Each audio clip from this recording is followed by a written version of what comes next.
Insider threats have been around for a long time, and they can be quite costly for enterprises. Insiders don't always act alone. So when we talk about insider threat actors, there are kind of three kind of categories that we like to discuss. The first one is the malicious insider. This is your traditional guy that's inside, perhaps stealing data or sabotaging a business from the inside. Next we have the negligent, or the well-intentioned misguided person, abbreviated to WIMP.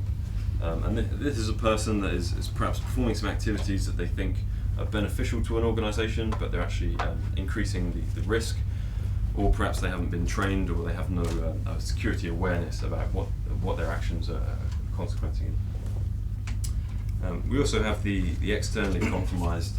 So this one's perhaps less well discussed, but this is perhaps where an organization that has a privileged level of access within an organization is compromised on the outside, and then the attackers are using them to step across and pivot into an organization and use that access.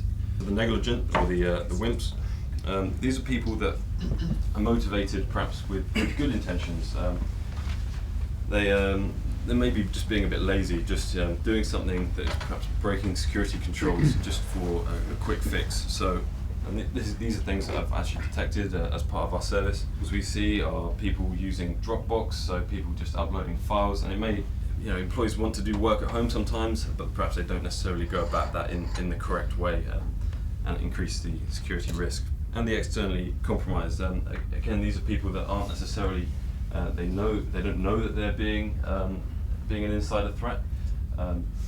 So if somebody's attacked on the outside, and actually can then be used to step across and attack the organization from the inside. And the motivations around this are generally what we would expect from the traditional external attackers. So again, political activism, sabotage, people looking for competitive advantage or financial gain.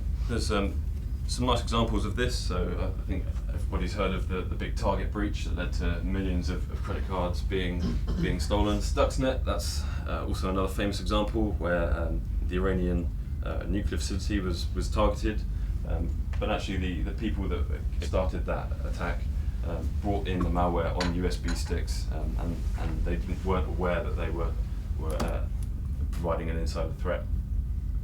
This Russian flag, this is one that we've actually detected for one of our large customers, a big mining firm.